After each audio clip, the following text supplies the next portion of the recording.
Hello and welcome to the Cathedral of Ancient Light, a podcast crafted for peaceful sleep. Tonight, we will journey together through the vast and enduring history of the Roman Empire. Beneath the same moon that hangs over us tonight, a civilization once stood that shaped the very bedrock of our modern world. For nearly 1,000 years, the Roman Empire was not merely a kingdom or a republic, but a complete universe of order, law, and ambition that stretched from the misty highlands of Scotland to the sun-baked sands of Syria. Its story begins not in marble palaces, but in the humble mud of the Tiber River, with the legend of twin brothers nursed by a she-wolf, a symbol of ferocity and nurturing that would come to define the Roman character. This narrative, woven from myth and hard archaeological fact, tells of a small village of shepherds that would, through relentless discipline, pragmatic innovation, and often brutal force, grow to command an unparalleled domain. The legacy of Rome is etched into our language, our laws, our roads, and even our calendars, a silent testament to an era when one cities will become the law for millions across 3 continents.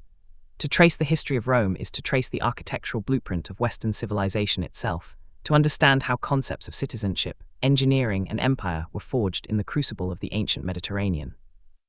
It is a chronicle of towering genius and profound corruption, of gleaming virtues and dark ambitions, all coexisting within the same expansive, enduring system. As we prepare to drift into sleep, let us gently walk through the echoing halls of this vast history, not as scholars seeking dates, but as dreamers observing the long, slow sunset of an ancient world. The journey of Rome is a river with many sources, fed by the streams of Etruscan kings, Greek colonists, and hardy Latin farmers. We begin in the Age of Kings, where myth and history blur into the foundational ethos of a people, before witnessing the bold, centuries-long experiment of the Republic, a system of balanced power and civic duty that would conquer an Italian peninsula and then the Mediterranean basin.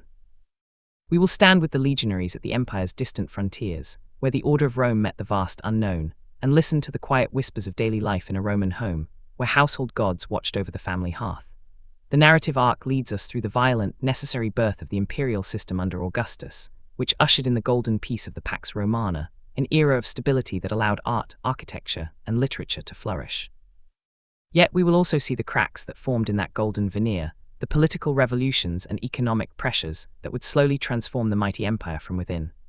Our path follows the empire's long, slow division and the ultimate transformation of its western heartland, not in a single dramatic fall, but in a gradual fadding and merging with new peoples and ideas.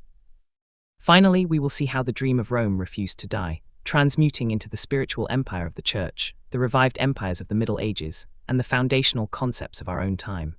Let us now turn the first page of this vast story, allowing the rise and resonance of Rome to lull the mind into a state of contemplative rest, far from the worries of the present day. Episode 1: The Wolf's Sons, Myth and the Mud of Beginnings. The story of Rome begins not with a king or a conqueror, but with a river and a legend. In the ancient lands of Latium, the Tiber River wound its way toward the sea, its banks fertile and its waters a lifeblood for the scattered villages of shepherds and farmers. According to the myth cherished by Romans for centuries, the origins of their city lay in the divine destiny of twin boys, Romulus and Remus. Their mother was Rhea Silvia, a Vestal virgin and the daughter of a deposed king, and their father was none other than Mars, the god of war. Their great-uncle, fearing the twins would one day challenge him for the throne he had stolen, ordered them to be abandoned on the banks of the flooding Tiber. The basket carrying the infants came to rest in the soft mud by the base of the Palatine Hill, a place that would become the sacred heart of the future empire. The helpless twins were not destined to perish, for they were discovered by a she-wolf, a creature sacred to Mars. The wolf, displaying a tender and nurturing instinct, suckled and cared for them in her den, a cave known as the Lupercal. Later they were found by a kindly shepherd named Faustulus, who, with his wife Acalarentia, raised the boys as their own sons in the simple, rustic life of the hills. As they grew into strong and natural leaders, their royal lineage manifested itself, and they learned the truth of their birth. The brothers decided to found a new city on the very landscape that had saved them, the banks of the Tiber near the Palatine Hill. A dispute arose over who should rule and where to place the city walls, a quarrel that escalated until Romulus, in a fit of passion or driven by necessity, killed his brother Remus. With Remus gone, Romulus became the sole founder and first king of the city he named after himself, Rome. He established its first institutions on the Palatine Hill, creating a refuge for outcasts, runaways, and the dispossessed to build its initial population, a tradition that spoke to Rome's future openness. To provide his new citizens with wives, he orchestrated the abduction of the Sabine women, an act of violence that was later resolved through treaty and integration with the neighboring Sabine tribe. Romulus's reign, shrouded in legend, was said to have established the early Roman Senate, a council of elders called paters, fathers, whose advisory role would become a cornerstone of Roman governance. His life ended mysteriously when, during a violent storm, he was enveloped by a cloud and taken to the heavens to become the god Quirinus, thus joining the divine pantheon. Beneath this rich tapestry of myth, however, lies the archaeological truth of Rome's humble origins. Excavations on the Palatine Hill reveal the post holes and drainage trenches of simple, thatched huts from the mid-8th century BC, aligning perfectly with the traditional founding date of 753 BC. These early settlements were not a unified city, but separate villages on the Palatine, Esquiline, and Quirinal hills, occupied by Latin and Sabine communities. The marshy valley below, the future Roman Forum, was initially a necropolis and a seasonal marketplace, only later drained and paved to become the city's center. This gradual synocism, or coming together of hilltop communities, formed the earliest Rome, a process later memorialized in the legend of Romulus and the Sabines. The society of these early Romans was agrarian and fiercely patriarchal, organized into clans known as gentes. The head of the family, the paterfamilias, held absolute legal power, patria potestas, over his household, including the power of life and death. Religion was deeply personal and animistic, focused on household spirits like the Lares and Penates, and rituals governed every aspect of life from planting to childbirth. Their world was one of subsistence, where the value of a man was tied to his land and his capacity for hard work, military service, and piety toward the gods and his ancestors. This austere, disciplined, and family-centered ethos would become the idealized foundation of Roman character, constantly looked back upon in later centuries of luxury and empire. Thus, Rome emerged from a combination of geographical necessity, a fusion of peoples, and a powerful foundational myth. The legend of Romulus and Remus served a vital purpose, providing a divine and dramatic origin that fostered a unique Roman identity, one born of struggle, sanctioned by the gods and destined for greatness. It explained their connection to Mars, their legal and social structures, and their relentless drive to expand and absorb others. From the mud of the Tiber and the legend of the wolf's milk, the tiny village began its slow, centuries-long ascent, its future grandeur unimaginable to those first farmers tending their plots on the sun-drenched slopes of the Seven Hills. Episode 2, Stones and Shadows, The Whisper of the Republic. The monarchy of Rome ended not with a whisper, but with an outrage that reverberated through the centuries and fundamentally altered the Roman character. According to tradition, the last king, Lucius Tarquinius Superbus, Tarquin the Proud, ruled as a tyrant, and his son Sextus Tarquinius committed a terrible crime. He raped Lucretia, a noblewoman known for her virtue, who, after revealing the atrocity to her family, took her own life as a testament to her honor. This act of violence catalyzed a noble rebellion led by Lucius Junius Brutus and Lucius Tarquinius Collatinus, Lucretia's husband. They expelled the Tarquin family from Rome around 509 BC and swore an oath never to allow a king to rule the city again. Establishing a new system of government, the res publica, or the public thing. This new republic was a complex, evolving system designed to prevent the concentration of power in a single individual. Executive power was vested in two annually elected consuls who could check each other's ambitions. In times of grave crisis, a single dictator could be appointed, but only for a strict 6-month term. The old advisory council of the kings, the Senate, composed of Rome's leading men, grew in prestige and power, becoming the true guiding institution of the state, debating foreign and domestic policy and controlling the treasury. The citizen body was organized into a voting assembly, the Comitia Centuriata, which elected magistrates and voted on war and peace, though its structure heavily favored the wealthiest citizens. Roman society itself was rigidly divided into two orders, the patricians and the plebeians. The patricians were the ancient aristocratic families who initially monopolized political and religious office. The plebeians constituted the vast majority of the population, farmers, artisans, and merchants, who bore the burdens of taxation and military service but had limited political rights. This inequality led to a centuries-long conflict, known as the Conflict of the Orders, a largely non-violent political struggle where the plebeians used their indispensable role in the army as leverage. Their most powerful tool was secession, where they would literally withdraw from the city, refusing to work or fight until their grievances were addressed. Through this persistent struggle, the plebeians won crucial concessions that made the republic more inclusive. They gained their own representatives, the tribunes of the plebs, who held sacrosanctity and could veto the actions of any magistrate to protect a plebeian. The laws were codified and published on the 12 tables around 450 BC, making justice somewhat less arbitrary. Eventually, plebeians gained the right to marry patricians and hold the highest offices, including the consulship. By 287 BC, with the Lex Hortensia, resolutions passed by the plebeian assembly gained the full force of law, binding on all Romans. This internal political evolution created a state of remarkable resilience and shared investment. The Republic's military engine, the legion, was a reflection of its societal structure. Citizen soldiers, required to provide their own arms and armor, were organized by wealth and experience into distinct lines. The young Hastati in front, the mature Principes in the second line, and the veteran Triara in the rear. This flexible manipular formation proved vastly superior to the rigid phalanxes of its neighbors. With this formidable army, Rome embarked on centuries of relentless expansion, first securing dominance over the Italian peninsula through a combination of military might and the shrewd extension of citizenship and alliance. The Pyrrhic War against the Greek king Pyrrhus cemented Roman control over southern Italy by 275 BC, setting the stage for a collision with the great naval power of the Mediterranean, Carthage. The three Punic Wars against Carthage were a titanic struggle for supremacy. The First War 264–41 BC was a grueling naval conflict over Sicily, which Rome won, claiming its first overseas province. The Second War 218–1 BC was defined by the audacious invasion of the Carthaginian general Hannibal, who crossed the Alps with his elephants and annihilated Roman armies at Trebia, Lake Trasimene, and Cannae. Rome, brought to the brink of destruction, refused to surrender. Under the strategy of Fabius Maximus and the final victory of Scipio Africanus at Zama, Rome emerged victorious, reducing Carthage to a client state. The third and final war, 149–146 BC, ended with the total destruction of Carthage, a shocking act of annihilation that left Rome the unchallenged master of the Western Mediterranean, its republic now an empire in all but name. Episode 3: The Marble Dream Peace in the Golden Age. The final destruction of Carthage in 146 BC left Rome without a rival in the Mediterranean, but it also unleashed the very forces that would ultimately unravel the republican system. The vast wealth and provincial territories flooding into Rome created unprecedented social and economic dislocation. A new class of super-rich elites, the equites, emerged alongside the senatorial aristocracy, while small farmers, away on decades-long military campaigns, lost their lands to vast slave-worked estates called latifundia.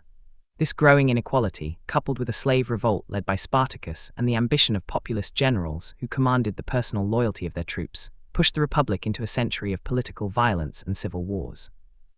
The first major cracks appeared with the reforming but controversial Gracchi brothers, Tiberius and Gaius, who in the late 2nd century BC attempted to redistribute land and curb senatorial power, only to be murdered by their political opponents. This established mob violence as a political tool. The conflict escalated into full-scale civil war between the populist general Gaius Marius, who reformed the army into a professional force loyal to its commander, and the conservative Lucius Cornelius Sulla, who after defeating Marius's faction, instituted a bloody purge of his enemies through proscription lists. Sulla's dictatorship, though he later resigned, demonstrated that the Republic's institutions could be overridden by military force. A generation later, the rivalry between the brilliant general Pompey Magnus and the wealthy, ambitious Marcus Licinius Crassus was temporarily stabilized by their alliance with the rising political star Julius Caesar, forming the unofficial First Triumvirate in 60 BC. Caesar's subsequent conquest of Gaul gave him immense wealth, a battle-hardened army, and fame that eclipsed Pompey's. Fearing Caesar's power, the Senate, led by Pompey, ordered him to disband his army and return to Rome as a private citizen. Caesar's defiant crossing of the Rubicon River in 49 BC with his legion was an act of treason that sparked a new civil war against the forces of Pompey and the Senate. Caesar emerged victorious from this war, defeating Pompey at the Battle of Pharsalus in 48 BC and pursuing his enemies across the Mediterranean. He was granted the title of Dictator Perpetuo, dictator for life, effectively ending the Republic. While he embarked on sensible reforms of the calendar, debt, and administration, his monarchical power alienated the traditionalist senatorial aristocracy. On the Ides of March 15, 44 BC, a conspiracy of senators led by Brutus and Cassius assassinated Caesar in the Senate House, believing they were liberating the Republic. Instead, they plunged Rome into another, final round of civil war. The chaos was resolved by a second triumvirate, a formal legal entity formed by Caesar's heir and grandnephew Octavian, his top general Mark Antony, and the powerful politician Marcus Aemilius Lepidus. After defeating Caesar's assassins at Philippi in 42 BC, the triumvirs then turned on each other. Octavian forced Lepidus into retirement and then focused on Antony, who had allied himself with the Ptolemaic queen of Egypt, Cleopatra VII. Propaganda painted their alliance as a threat to Rome itself. The decisive naval battle of Actium in 31 BC resulted in Octavian's victory. Antony and Cleopatra fled to Egypt and died by suicide the following year. With all rivals gone, Octavian stood alone as the master of the Roman world. In 27 BC, in a masterstroke of political theatre, he ostensibly restored the Republic to the Senate and people of Rome. In return, they granted him the honorific name Augustus, the revered one, and a suite of powers that, while clothed in republican titles like Princeps, First Citizen, Imperator Commander, and Pontifex Maximus, Chief Priest, gave him ultimate control over the army, treasury, and foreign policy. This delicate arrangement, known as the Principate, marked the end of the Roman Republic and the beginning of the Roman Empire. Augustus's long reign ushered in an era of internal peace, the Pax Romana, during which the empire reached its greatest geographical extent and cultural height. Episode 4: The Edge of the World, Sentinels of the Frontier. The vast territory consolidated under Augustus stretched over 3 continents, from the Atlantic shores of Hispania to the deserts of Syria, and from the Rhine and Danube rivers to the sands of North Africa. This empire, encompassing roughly 5 million square kilometers at its peak, was not a uniform block of direct rule, but a mosaic of provinces under senatorial or imperial governors, allied client kingdoms, and autonomous cities. Its primary strategic imperative was defense, not endless expansion, a policy established by Augustus who, after disastrous campaigns in Germania, advised his successors to keep the empire within its natural borders, the great rivers, deserts, and ocean that formed its periphery. The guardians of this immense frontier were the legions of the Roman army, a professional force of about 30 legions, each consisting of roughly 5,000 heavily armored infantrymen. These citizen soldiers, now serving 25-year terms for a regular salary, were supported by an equal number of non-citizen auxiliaries, who provided crucial cavalry, archers, and light infantry. The legions were more than a fighting force. They were the empire's engineers, building the roads, bridges, aqueducts, and fortified camps that physically bound the provinces to Rome. A soldier's life was one of grueling discipline, constant drilling, and long periods of boredom stationed at a distant fort, punctuated by moments of sheer terror and brutal combat. To secure the frontiers, the Romans constructed the most extensive and sophisticated system of border defenses the ancient world had ever seen. In northern Britannia, Emperor Hadrian ordered the construction of his famous wall, a stone and turf barrier 73 miles long, manned by forts, mile castles, and watchtowers, designed to control movement and symbolize Roman power. In Germania, the limes was a less tangible but equally effective border zone of cleared land, wooden watchtowers, patrol roads, and garrison forts along the Rhine and Danube. In North Africa and the east, the frontier was often a line of forts guarding oases and mountain passes in the vast, open desert. Life in a frontier province was a process of gradual cultural fusion known as Romanization. A local elite would adopt Roman dress, language, Latin, and customs, building villas with mosaics and bathhouses, and sending their sons to serve as officers in the auxiliaries. In return, they gained Roman citizenship and political advancement. Indigenous religions often merged with Roman gods, creating unique syncretic deities. New cities, built on the Roman grid plan with forums, temples, and amphitheaters, became islands of Roman culture, from which Latin law, architecture, and agricultural techniques slowly permeated the countryside. However, the frontiers were not static lines on a map but dynamic zones of trade, diplomacy, and intermittent conflict. Roman forts often became nuclei for trading settlements, vici, where soldiers' pay stimulated local economies and goods from across the empire. Spanish olive oil, Gallic wine, Syrian glass were exchanged for amber, furs, and slaves from beyond the border. Diplomatic gifts and subsidies to friendly tribes were common tools to maintain peace. Yet pressure from migratory peoples beyond the frontier was constant, and the 3rd century AD would see this pressure explode into a sustained crisis, with Germanic tribes breaching the Rhine and Danube frontiers and Sasanian Persians challenging Rome in the east. The ultimate failure of the frontiers was not due to a single catastrophic event, but a combination of prolonged internal instability, economic strain, and mounting external pressure. The Roman army, once a unified institution, became increasingly fragmented, with frontier legions often proclaiming their own generals as emperors to secure better pay and plunder, leading to dozens of short-lived military emperors in the 3rd century. This internal chaos weakened the border defenses at the very moment they were most needed. While the empire would be temporarily reorganized and stabilized by emperors like Diocletian and Constantine, the pattern was set. The sentinels on the wall could not hold forever against the tides of change building both within and beyond the empire's edges. Episode 5: The Household Gods, the Rhythm of Daily Life. For the vast majority of Romans, history was not the march of legions or the speeches of senators, but the quiet, repetitive rhythm of daily life governed by tradition, family, and faith. At the center of this world was the domus, the home of a well-to-do citizen, or the more humble insula, the multi-story apartment building where the urban poor resided. The ideal Roman home was inward-facing, built around a central courtyard, the atrium, which held a shallow pool, the impluvium, to collect rainwater. Here, in the semi-public reception room, the paterfamilias would greet clients each morning in a ritual of patronage that defined social bonds throughout Roman society. The family structure was the bedrock of Roman life, legally and socially. The paterfamilias held near-absolute authority, the patria potestas, over his children, his wife in manus marriage, and his slaves.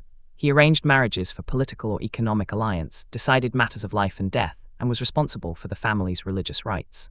Roman women, while legally subordinate, often wielded significant influence within the domestic sphere, managing complex households and finances. Their primary societal role was to produce legitimate children to continue the family line, but many, especially among the elite, were well educated and could own property under certain forms of marriage.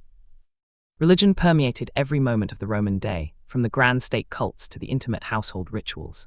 Each home had its small shrine, the lararium, where the family honored the protective spirits. The lares guarded the household and crossroads, the penates watched over the storeroom, and the genius represented the divine spirit of the paterfamilias. Daily offerings of wine, grain, or incense were made to these spirits to ensure the family's prosperity and safety. Meals were begun with offerings thrown into the hearth fire for Vesta, goddess of the hearth, and strict adherence to ritual was believed to maintain the pax deorum, the peace with the gods, crucial for the state's survival. A Roman's day followed a predictable pattern dictated by sunlight. The wealthy citizen would rise at dawn, work on business or legal matters in the morning, enjoy a light lunch, and then spend the afternoon at the public baths.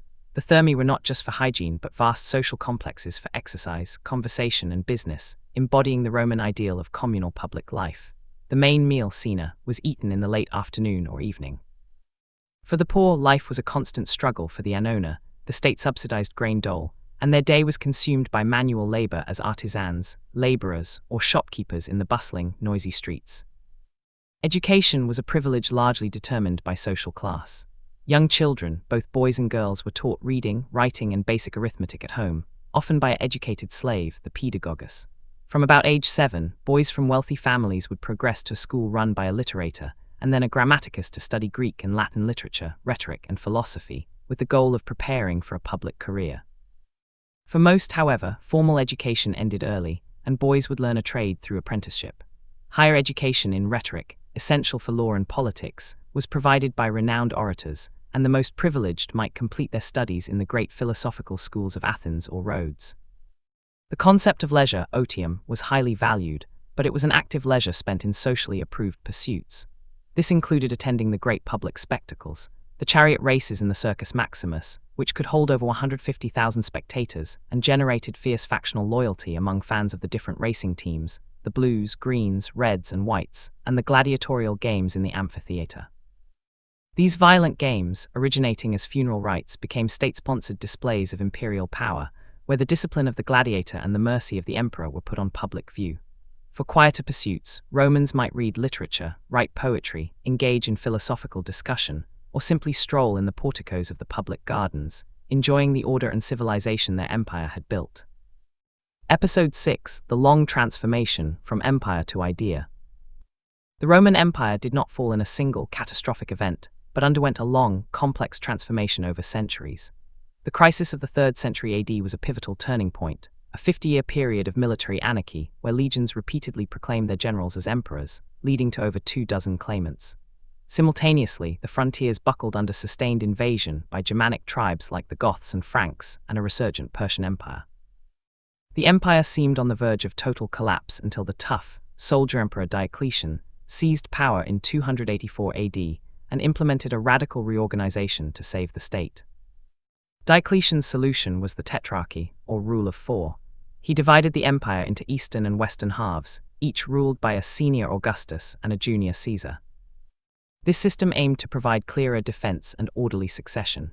He also attempted to fix the crumbling economy through the Edict on Maximum Prices, which failed to control inflation, and tied farmers to their land and sons to their fathers, professions to ensure tax revenue and military manpower. While the Tetrarchy collapsed into civil war after his retirement, his reforms fundamentally changed the empire into a more militarized, bureaucratic, and autocratic state, with the emperor now a remote, divine monarch draped in Persian-style ceremony. The civil wars that ended the Tetrarchy were won by Constantine, who, according to tradition, saw a Christian symbol before his decisive battle at the Milvian Bridge in 312 AD and credited his victory to the Christian god. His Edict of Milan in 313 granted tolerance to Christianity, beginning its transformation from a persecuted sect to the favored religion of the empire. Constantine's other momentous decision was to found a new capital, Nova Roma, on the site of the Greek city of Byzantium, strategically positioned on the Bosporus. Renamed Constantinople, this new Rome was a fully Christian city, fortified with massive walls, and would become the wealthy, secure heart of the Eastern Roman Empire for the next 1,000 years. The division between East and West became permanent after the death of Emperor Theodosius I in 395 AD, who was the last to rule a united empire. The Western Empire, with its capital now at Ravenna, faced increasing, unsustainable pressure. Its economy was shattered, its population declined, and its field armies were depleted by civil wars. The Western government increasingly relied on recruiting entire tribes of Germanic peoples, like the Visigoths and Vandals, as allied troops foederati, but these groups often acted with autonomy. In 410 AD, the Visigoths under Alaric, a former Roman commander, shocked the world by sacking the city of Rome itself, an event that sent psychological shockwaves throughout the empire. The conventional date for the fall is 476 AD, when the Germanic general Odoacer deposed the last Western Roman emperor, the boy Romulus Augustulus, and sent the imperial regalia to Constantinople, claiming to rule Italy in the name of the Eastern Emperor. In reality, this was merely the final administrative change in a long process. A Roman way of life did not vanish overnight. Roman law, the Latin language, which evolved into the Romance languages, and the administrative structure of the Catholic Church, led by the Bishop of Rome, preserved Roman heritage. Germanic kings like Theodoric the Ostrogoth in Italy sought to maintain Roman institutions and culture, even as they ruled. The true end was not a death, but a metamorphosis. The Eastern Roman Empire, which we call the Byzantine Empire, endured until 1453, preserving Roman law, Greek learning, and Christian orthodoxy. In the West, the dream of Rome lived on. The concept of a unified Christian empire was revived by Charlemagne, crowned Emperor of the Romans by the Pope in 800 AD. The Holy Roman Empire, various Renaissance states, and even modern nations have drawn directly on Roman models of law, government, architecture, and engineering. The Roman Empire's physical dominion ended, but its legacy, its languages, its laws, its roads, and its very idea of civilization continued to shape the world, proving that Rome was never just a city or a state, but an enduring idea. Thank you for allowing the echoes of ancient Rome to accompany you into rest tonight. We have wandered from the mythic banks of the Tiber, through the marble corridors of power, and out to the distant, guarded frontiers of a vanished world. This story, etched into the very foundations of our own, reminds us that even the greatest empires are but chapters in humanity's long narrative, leaving behind whispers in stone, law, and language for us to decipher in dreams. I sincerely hope our journey through the centuries has brought a sense of peaceful perspective and calm to your evening. If these tales of the past have helped quiet your mind, please consider liking this episode, as it supports our quiet corner of storytelling. Subscribing ensures you never miss a future journey into the tranquil realms of history, science, or myth, designed expressly for relaxation and sleep. From all of us here, we wish you a night of deep and restorative rest, and we look forward to getting you again soon. Sleep well, and may your dreams be peaceful.